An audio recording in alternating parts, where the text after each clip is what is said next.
오늘도 주 앞에 전심으로 예배하는 우리 성도님들의 삶에 주님의 은혜와 사랑이 가득하시기를 축복합니다. 여러분, 사람은 누구나 실수라는 걸 하지요. 때로는 정말 큰 실수를 해서 어찌할 바를 모를 수 있는 그런 상황을 직면할 때도 있고요. 때로는 어이없는 실수로 웃음 터지는 그런 일들도 있지요. 한 인터넷 게시판에 서로 자신이 경험했던 실수들을 막 자랑하는 글을 봤어요. 자, 첫 번째. 강아지 키우신 분들 많죠. 강아지 털을 이제 너무 많이 자라서 애견 미용실을 예약을 한 거예요. 개 털을 밀으려고. 자, 시계를 보니까 예약 시간이 10분밖에 남지 않았어요. 놀라서 막 뛰어갔습니다. 도착해 보니까 개를 안 갖고 왔어요. 애견샵에 혼자 갔습니다. 두 번째, 빨래가 너무 많이 쌓여 있어요. 요즘 청년들은 세탁기 잘 안 두잖아요. 그죠? 코인 빨래방이 워낙 잘 돼 있으니까. 그래서 빨래가 너무 밀려 있어서 이 빨래방에 가야지 하고 갔는데 빨래를 두고 왔어요. 코인 빨래방에 코인만 챙겨갔던 거죠. 자, 세 번째, 자동차가 너무 많이 더러워서 세차할 때가 된 거예요. 근데 집 바로 옆에 세차장이 있어서 세차하러 가야지. 근데 가까운데 차 타고 가기엔 너무 애매해요. 그래서 걸어갔어요. 세차를 하러 가는데 가까워서 타고 가기 애매해서 걸어갔다는 사람. 자, 마지막, 바지 기장이 너무 길어가지고 줄여야 되는 거예요. 수선집에 가는데 바지를 입고 갔어요. 자, 누구나 이런 실수들을 할 수 있죠. 근데 때로는 실수라고도 할 수 있고 때로는 건망증이라고도 할 수 있을 것 같은데, 어쨌든 이런 실수들은 주객이 전도되는 상황들을 마련하는 것 같습니다. 근데 여러분, 우리도 우리 삶 속에서 이런 실수들을 종종 하게 되는데요, 신앙생활 속에서도 이런 실수들을 할 때가 있어요. 어떤 실수냐? 우리가 주님을 믿는데 주님이 우리의 왕이세요? 왕 되신 주님이라고 믿고, 주님이 나를 구원하셨다고 구원자라고 믿고, 주님이 내 삶의 주인이라고 고백하며 살아가는데, 돌아보면 내가 내 삶의 왕이고 내가 내 삶의 주인이고 내가 내 하고 싶은 대로 살아가면서 주님은 나의 왕입니다, 주님은 나의 주인이십니다 라고 고백한다라는 거예요. 여러분, 이거는 실수라고 말할 수 있을까요? 건망증이라고 말할 수 있을까요? 아니면 교만이라고 말할 수 있을까요? 제발 실수이길 바랍니다. 실수는 바로잡을 수 있잖아요. 그렇죠? 실수는 바로잡을 수 있는데 이것이 내 일상이고 교만처럼 다가와 버리면 바로잡을 수가 없어요. 적어도 오늘 이 종료주의를 맞이해서 왕으로 이 땅에 오신 우리 예수님을 여러분의 삶의 왕으로 맞이하는 시간 될 수 있기를 주님의 이름으로 축복합니다. 자, 그러면 여러분, 종료주일은 어떤 날이라고 아까 말씀드렸습니까? 예수님께서 온 인류의 죄를 대신 지시고 십자가에 달려 돌아가시기 위해 예루살렘 성에 들어가신 날, 그 날을 기념하는 날이 종료주일이에요. 예수님께서는 하나님의 아들로서 모든 능력과 권위와 권세를 가지신 분으로 예루살렘에 들어가셨습니다. 인류를 구원할 메시아, 모든 만물을 다스리실 통치자이신 왕으로 예루살렘에 들어가신 거예요. 자, 오늘 우리는요, 이 왕으로 오신 주님을 대하는 다양한 사람들의 모습을 보게 돼요. 근데 그들의 모습 가운데 우리는 어떤 모습으로 주님을 대하고 있는지 우리가 자신을 좀 돌아보고 말씀을 묵상하는 그런 시간이 되었으면 좋겠습니다. 자, 28절과 29절 한번 읽어볼까요? 시작.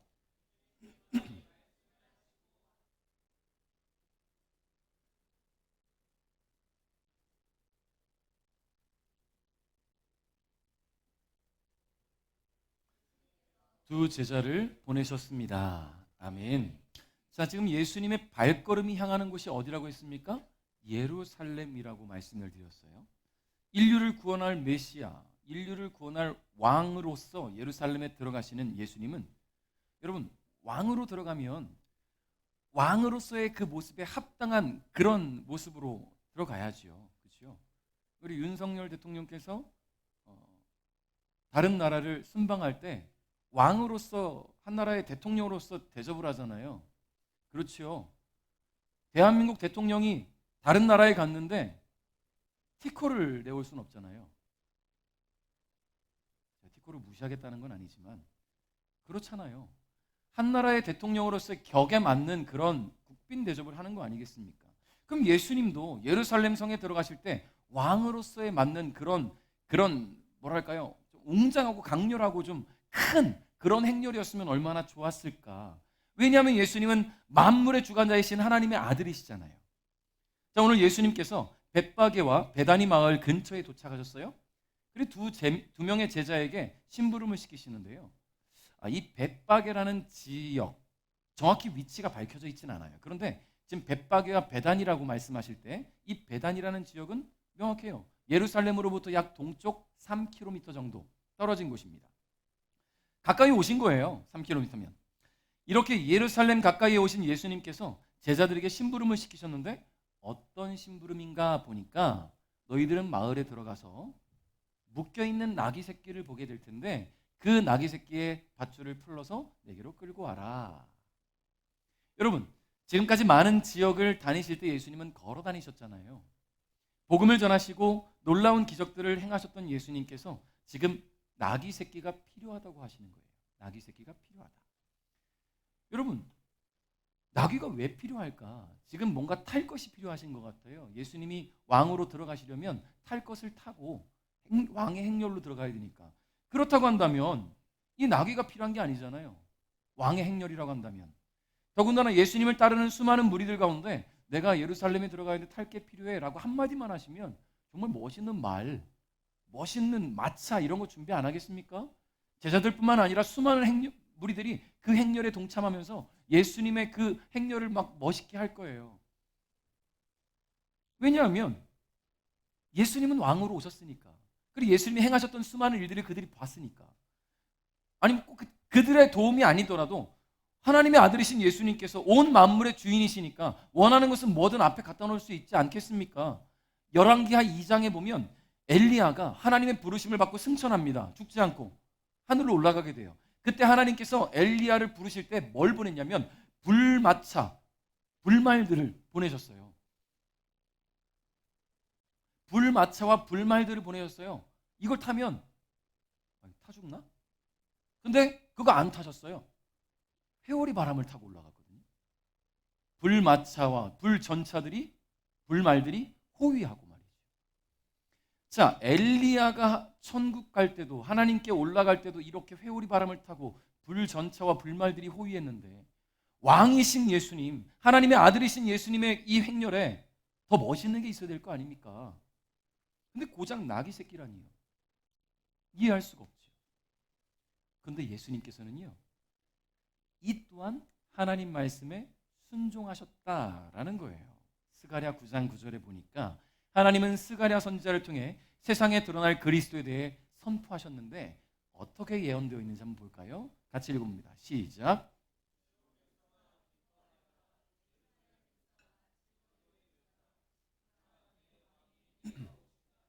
그분은 의로우시며 구원하시는 왕이시다. 그분은 겸손하시어 나귀를 타신다.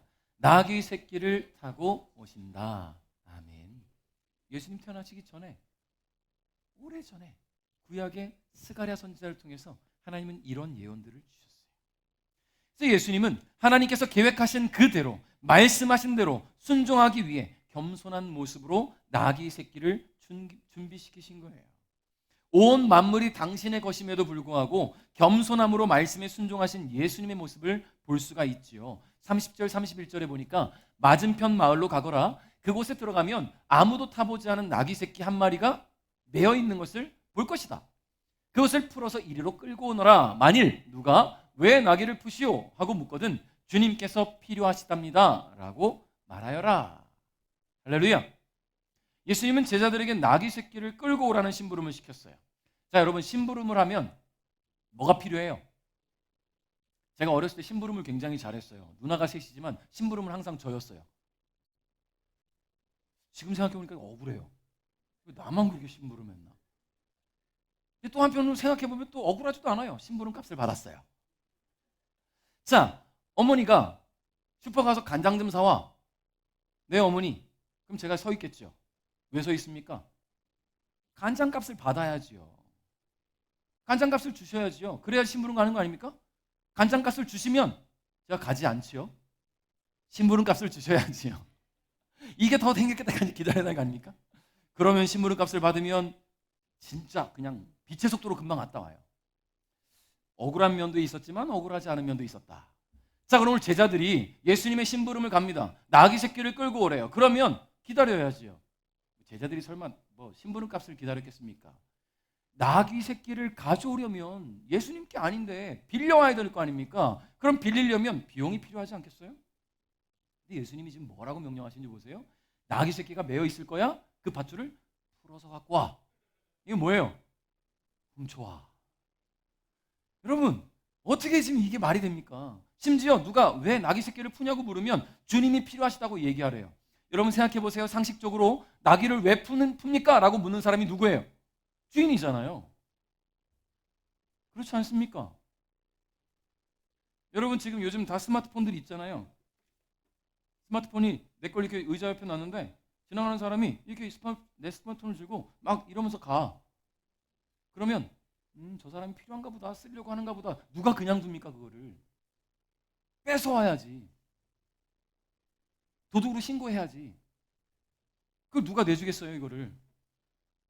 여러분, 나귀를 찾으러 가면 이 나귀 주인 입장에서 애초에 주인을 찾아서 나귀를 좀 써도 되는지 물어야 될 것이고, 그 나귀들 중에 어떤 나귀를 써야 되는지 또 물어야 될 것이고, 비용은 얼마나 드는지 물어야 될 것이고, 그 비용이 발생하면 비용을 지불해야 나귀 새끼를 끌고 올 거 아닙니까? 아무런 말도 없이 대뜸 묶여있는 나귀의 밧줄을 풀고 있는 사람을 보면 주인이 그 사람을 어떻게 보겠어요? 나귀가 필요하구나.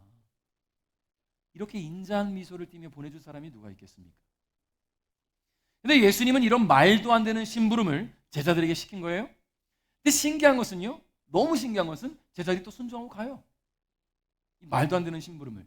이게 진짜 그들의 믿음인지 아니면 예수님이 제자들 몰래 사람을 섭외해서 비용을 미리 지불해 놓고 묶어놨는지, 그것에 대한 믿음이 있었는지 우리는 알 수 없잖아요. 그럼에도 불구하고 제자들은 순종해서 들어갔다라는 거예요. 이게 중요합니다. 순종해서 들어갔다. 여기 우리가 믿음 한 스푼을 더 해볼까요? 제자들이 순종해서 갈 수 있었던 것은 그 나귀의 주인이 누구라고 믿었을까? 주님이라고 믿었다는 거죠. 자, 제자들은 예수님 말씀대로 베다니에 들어갔습니다. 마을에 들어갔는데요, 나귀 새끼가 묶여 있어요. 예수님 말씀 그대로예요. 예수님이 정찰하지도 않았는데 알고 계셨어요. 나귀 새끼를 보고는 밧줄을 풀기 시작합니다. 그때 주인이 나타났어요. 너무나 놀랐어요. 당황한 모습을 가진 이 주인이 의심과 경계의 눈초리로 제자들을 바라보면서 떨리는 목소리 이렇게 묻겠죠. 왜 나귀를 푸시오? 제가 연기는 잘 못하니 이해해 주시고. 그럼 제자들은 어떻게 했어요? 알고는 왔지만 떨리는 목소리로 주님께서 필요하시답니다. 이렇게 말하지 않았을까? 거의 당당하게 누가 하겠어요. 좀 부끄럽고 좀 떨리는 마음이잖아요. 남의 걸 풀어가니까. 근데 이후에 어떤 일이 벌어졌을까? 그게 무슨 말도 안 되는 소리야. 내 낙인데 당신들이 왜 풀어가? 당신들이 주인이 누군데? 경찰에 신고할 거야. 이런 게 나와야 당연한 건데 35절에 이렇게 기록되어 있더라고요. 제자들이 나귀를 예수님께 끌고 와서 자기들의 겉옷을 벗어 나귀의 등에 펴고 예수님을 태웠습니다. 그렇다는 것은 나귀 주인이 제자들에게 기꺼이 나귀를 내줬다라는 이야기예요. 그렇다라는 것은 나귀 주인이 이 나귀의 소유권을 내 거야 라고 주장하지 않고 이 제자들을 고발한 것도 아니고 말 그대로 주님이 나귀의 주인이라고 인정했다라는 거예요. 그렇다는 것은 온 만물 가운데 주님의 소유가 아닌 것은 아무것도 없다라는 말이 되죠. 성도 여러분, 주님은 만물의 주인이십니다. 내가 가지고 있는 건 내 거라고 생각하십니까? 내 소유물들 다 내 거지요. 내 재산, 내 집, 내 가족 다 내 것 같지요. 맞아요. 내 거 맞아요. 내 거 맞는데 근데 이게 동시에 주님 거예요. 왜 그런 줄 아십니까? 내가 주님 거예요. 할렐루야. 다 내 건데 내가 주님 거예요. 그러니 이 모든 게 다 주님 거예요. 그러니까 여러분, 저와 여러분의 삶이, 우리 모든 것이 주님의 소유라는 것을 인정하시기 바랍니다. 그러면 내 삶에 되어지는 일들이 왜 그랬을까? 앞으로 어떻게 되어질까? 나는 어떻게 쓰임받을까? 어떤 삶을 살까? 미래에 대한 걱정이 들지 않아요. 왜? 사람이니까 걱정은 들겠지만 주님이 나의 주인이라는 것을 믿기 시작하면 걱정보다는 기대가 생깁니다. 설렘이 생겨요. 분명히 앞이 보이지 않는데, 눈앞이 캄캄한데 기대가 되는 거예요. 왜냐하면 주님이 나의 주인이시니까. 할렐루야. 그런 기대감들의 설렘에 휩싸이기를 주님의 이름으로 축복합니다. 35절 36절 읽겠습니다. 시작.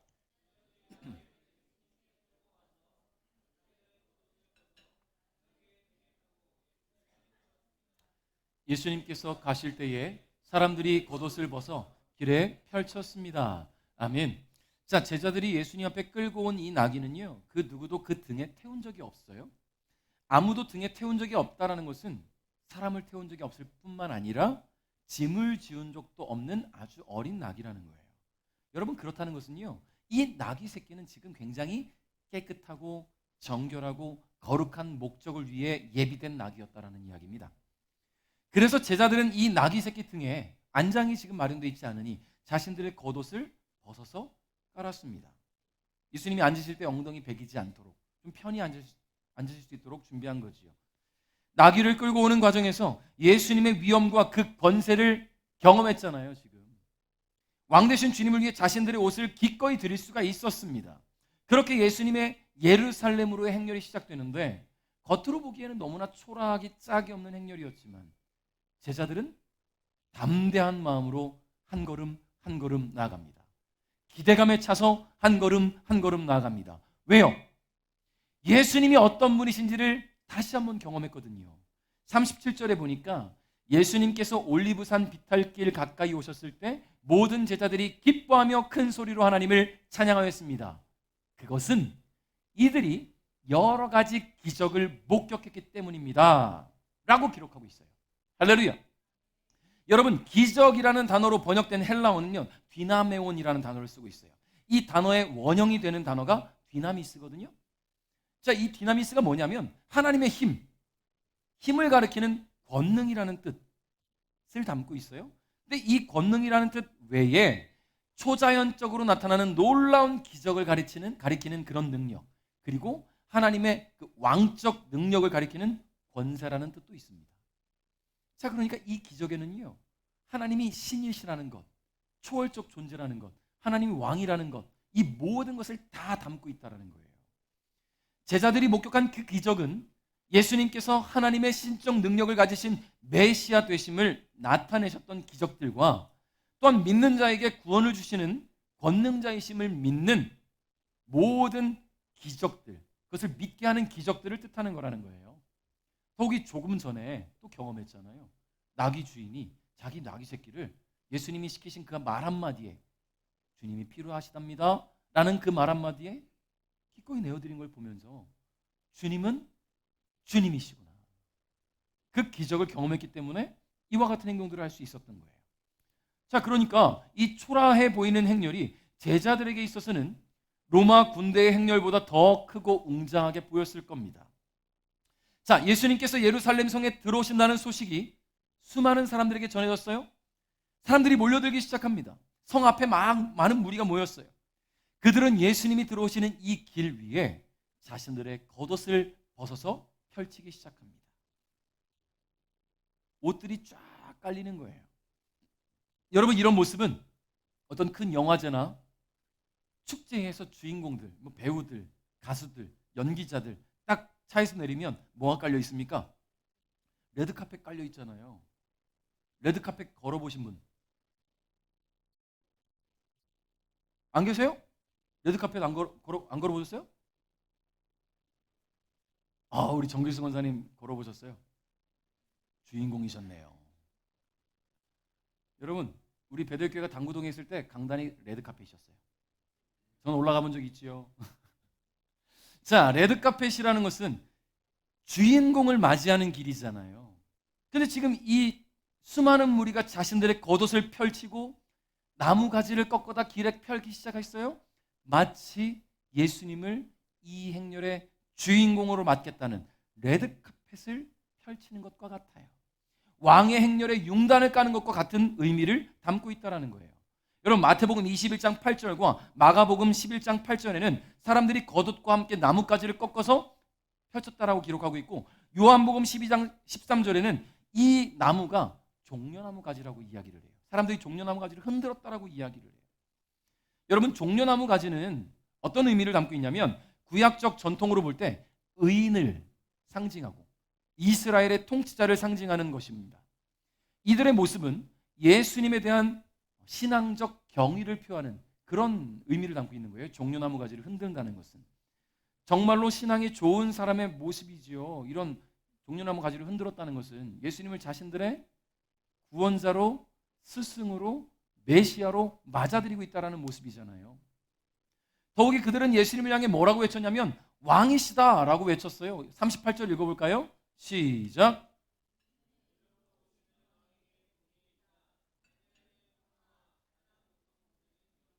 아멘. 자, 여러분, 여기 좀 조심스러운 부분이에요. 이스라엘에는 이미 왕이 있었다, 없었다? 있었죠. 누가 있었습니까? 헤롯이라는, 분봉왕 헤롯이라는 왕이 있었어요. 물론 로마의 식민 통치 아래에 있었지만 이스라엘을 통치하는 왕은 이 헤롯이었습니다. 근데 사람들이 지금 예수님을 향해 왕이라고 외치고 있어요. 이 사람들이 지금 간이 배 밖으로 나왔나요? 왜냐하면 이게 외치는 모습이 걸리면 어떻게 되겠습니까? 잡혀 들어갈 거 아니에요. 무슨 고문을 당할지 어떻게 알겠습니까? 반역 행위잖아요. 지금 왕을 두고 다른 왕을 외치고 있다는 것은. 그 외침 소리에 헤롯이 민감하게 반응했다면, 군사를 보냈다면, 지금 광장에 나와서 예수님을 향해 종려나무를 가지를 흔들며 그분을 향해 왕이라고 외치는 이 모든 사람들은 다 죽음을 면치 못했을 거예요. 그럼에도 불구하고 그들은 두려움하지 않고 미친 듯이 열렬히 예수님의 입성을 환영합니다. 그만큼 이 무리에게 있어서 예수님은 최고의 슈퍼스타이자 영웅이었어요. 왕보다 더 왕과 같은 분이었어요. 어떻게 이렇게까지 예수님을 환영할 수 있었을까? 성경은 이렇게 증거합니다. 요한복음 12장 18절에 이처럼 많은 사람이 예수님께서 행하신 이 표적에 대한 소문을 들었기 때문에 예수님을 맞으러 나왔던 것입니다. 예수님이 행하셨던 일들을 들은 거예요. 눈먼 자를 눈뜨게 하셨던 것, 안진뱅이를 일으키셨던 것, 심지어 죽은 사람까지도 살리셨던 예수님. 여러분, 오늘날에는 그런 기적이 없습니까? 있어요. 주님은 당신의 때에 그 기적들을 일으키셔요. 그 기적 때문에 제가 이렇게 서 있는 거예요. 기적이 없었다면, 주님이 그 일들을 행하시지 않았다면 저는 지금도 침대에 누워 있었을지도 몰라요. 이렇게 멀쩡하게 걸어서, 뛰어서 하나님을 찬양하고 말씀을 선포하고 우리 성도님과 이렇게 교제하고 소통할 수 있는 것이 주님의 은혜라는 겁니다. 여러분, 그런 예수님께서 예루살렘으로 오신다고 하니까 이 이스라엘 백성들은 이제 무능한 왕은 좀 물러가고 예수님이 왕권을 좀 장악하셔서 이스라엘을 강하고 완전한 나라로 만들기를 기대하고 열망하고 있다는 거예요. 그러니 지금 예루살렘 성 앞에 이 모여든 수많은 무리에게 나귀 새끼를 타고 오시는 이 예수님은 절대로 초라해 보이지 않았어요. 오히려 그 초라해 보이는 모습을 자신들의 겉옷을 깔고 종려나무 가지를 펼치고 그 가지를 흔들면서 더 아름답고 위상 있게 만들어주고 있다라는 거예요. 성도 여러분, 우리 주님은 만왕의 왕, 왕 중의 왕이 되신 분이십니다. 그분의 왕 되심을 우리 모두 인정하고 그분의 통치 아래 있어야 돼요. 나의 모든 것이 주님의 것이라고 인정한다면 그분이 내 삶의 왕이심을 인정하며 그분의 인도하심을 따라 살아가는 그런 삶이 되어야 될 줄 믿습니다. 그 하나님, 왕 되신 하나님 앞에 그 통치 아래 있으면 우리가 나아갈 길을 얻을 수가 있는 거예요. 할렐루야. 여러분, 그 왕 얼마나 멋있는 왕입니까? 전 세계에서 가장 좀 행복을 느끼는 나라 중에 하나, 물론 지금은 조금 떨어졌다고 하는데 부탄이라는 나라 아시죠? 부탄이라는 나라는요, 왕이 재산이 굉장히 많아요. 그래서 이 백성들에게 왕이 용돈도 줘요. 매년 설이 되면, 1월 1일이 되면 왕에게 세배하는 백성들에게 용돈을 준대요. 내년 1월에 용산 한번 가야 되겠네. 세배하러. 용돈 혹시 받을 수 있을까?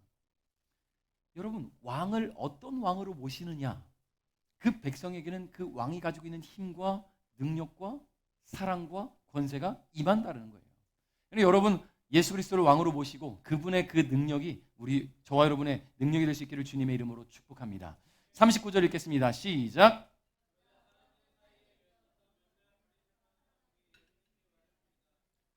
선생님, 제자들을 꾸짖으십시오. 아멘. 예루살렘 성 앞에는 예수님의 입성을 열렬히 환영하는 사람들만 있지는 않았습니다. 예수님의 예루살렘 입성을 환원하는 백성들 그 사이 저 멀리에서 지켜보던 사람들이 있었어요. 바로 바리새인들이에요. 율법학자들이 있었어요. 이들은 백성들의 행위가 못마땅했습니다. 그래서 백성들로 하여금 열광하며 환호하게 한 예수님께 제발 좀 제자들을 꾸짖으라고 강요합니다. 근데 이 사람들이 어떤 사람인가 보니까 요한복음 12장 19절에 이렇게 기록해요. 그래서 바리새인들은 자기들끼리 이렇게 말했습니다. 보시다시피 우리 계획은 하나도 성공을 거두지 못했습니다. 온 세상이 저 사람을 따르고 있지 않습니까? 라고 말이죠.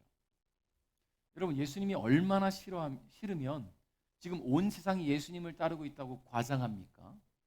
지금 예루살렘 성 앞에 모인 이 사람들은 대부분이 유대인들이었어요. 뭐 간혹 유대교로 개종한 이방인이 좀 섞여 있을 뿐인데, 여러분, 유대인이 뭐 전 세계 인구 가운데 몇 프로나 차지하겠습니까? 그런데도 불구하고 온 세상이 예수를 따르고 있다라고 이야기해요. 그만큼 예수님에 대한 시기와 질투가 그 안에 가득했다라는 이야기겠죠. 여러분, 이 악한 마음들은 마음에만 남아있지 않았습니다. 이 마음이 실천돼요. 그래서 예수님으로 하여금 고난의 길로 이끌어갑니다. 예수님은 대제사장들과 바리새인들로 인해 고난의 길을 걸으셨어요.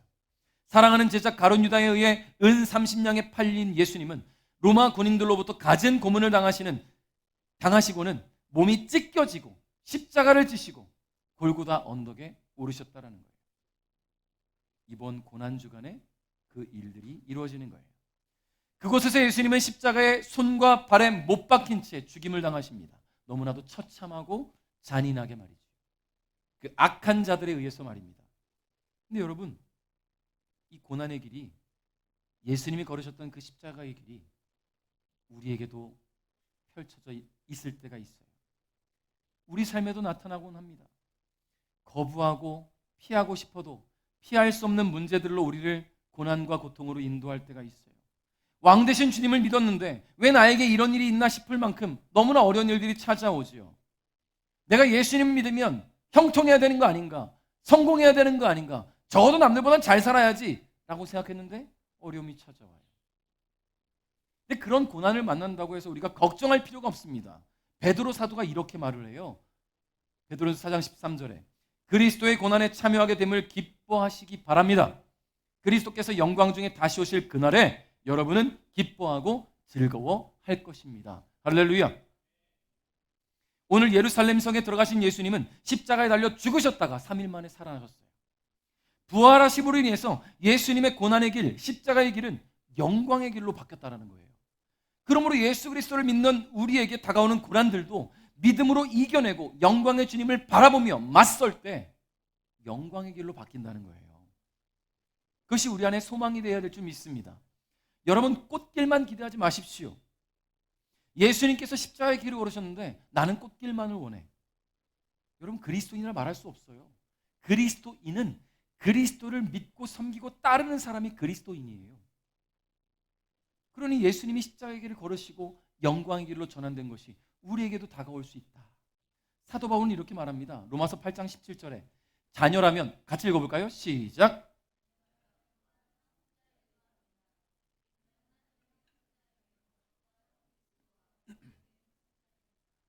그래서 우리는 그리스도께서 누리시는 영광에 참여하기 위해 그분이 겪으신 고난에도 참여하는 것입니다. 아멘. 여러분, 상속자라는 것은 자녀가 됐다는 의미예요. 부모가 가지고 있는 모든 것이 나중에 나에게 유산으로 다가온다는 거예요.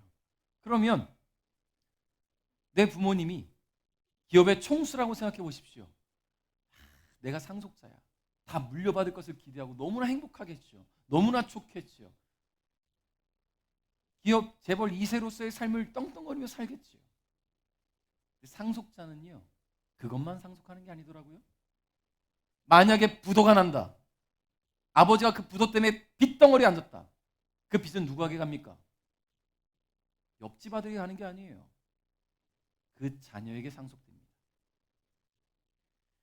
여러분, 영광만이 상속되지 않아요. 고난도 상속되는 거예요. 왜냐하면 예수 그리스도께서 고난의 길을 걸으셨기 때문에 우리도 그 고난의 길에 동참하게 될 때에 고난도 영광도 다 우리의 것이라는 겁니다. 근데 분명히 중요한 것은 결국은 주님께서 영광으로 전환시키신다는 거예요. 나는 고난이 싫어. 상속 포기. 상속 포기 각서 써요. 이제 빚에 더 이상 시달리지 않아도 돼. 그런데 갑자기 내 아버지가 갑자기 다시 잘 되기 시작해. 상속 포기했는데 그제서야 다시 가서 나 좀 상속해 주세요. 안 돼요. 그러니까 주님이 내게 주신 삶에 고난의 길일지라도 십자가의 길일지라도 영광으로 돌아올 그날을 바라보면서 저 천국이 이미 내게 주어졌다는 것을 기쁨으로 마음속에 품고 주님을 따라갈 수 있기를 주님의 이름으로 축복합니다. 주님의 자녀가 된 우리와 이와 같아요. 예수 믿고 하나님의 자녀가 되었으니 늘 은혜가 충만하고 영광스러운 일들만, 행복하고 좋은 일들만 있었으면 좋겠지만 그렇지 않다라는 거예요. 감당할 수 없는 어려움과 고난도 찾아옵니다. 그럴 때 믿음이 흔들리고 주님을 향한 신뢰가 무너지진 않습니까? 그럴 때 우리 믿음이 더욱 견고해져야 돼요. 그 시간들을 통해서, 그 고난의 상황과 환경을 통해서 우리는 주님의 일하심을 경험하게 될 겁니다. 주님 우리를 얼마나 사랑하시는지를 경험하는 시간이 될 것입니다. 그러므로 사랑하는 성도 여러분, 주님이 가신 그 길이 고난의 길일지라도 따라갈 수 있기를 주님의 이름으로 축복합니다. 그것이 하나님의 자녀되고 예수님을 내 삶의 왕으로 모신 백성의 모습이에요. 그런 모습, 그런 마음, 그런 믿음을 보시고 주님께서 저와 여러분을 위해 일하실 줄 믿습니다. 말씀을 맺겠습니다. 예루살렘 성 앞에서 자신들의 겉옷을 깔고 종려나무 가지를 흔들며 예수님의 오심을 열렬히 환호하던 수많은 무리들은 예수님을 자신들의 왕으로 맞이했어요. 그러나 그들의 모습은 얼마 못 가 변했습니다. 호산나 다윗의 자손 예수를 열망하던 사람들은 그를 십자가의 못 박으라고 외치는 성난 군중의 모습으로 변화돼요. 그들에게 있어서 예수님은 자신들을 로마로부터 해방시킬 영웅이었기 때문에, 그런 왕이었기 때문입니다. 그러나 예수님은요, 그 예수님의 죽으심으로 말미암아 온 인류의 죄를 대속하시기 위해 오신 영원하신 왕입니다. 눈앞에 보이는 어떤 육체적 구원만을 위해서 오신 분이 아니라는 거예요. 그 모든 것을 포괄해서 인류를 구원하시고 우리의 영혼을 구원하기 위해 오신 예수님이라는 거예요. 그러므로 그 예수님의 십자가가 무의미한 사형틀이 아니라 나를 구원하시기 위한 구원의 도구였음을 마음에 기억하시고 내 삶의 주인이시며 영원한 왕 되신 주님을 날마다 믿음으로 경배하는 우리 베델가족 여러분 될 수 있기를 주님의 이름으로 축복합니다.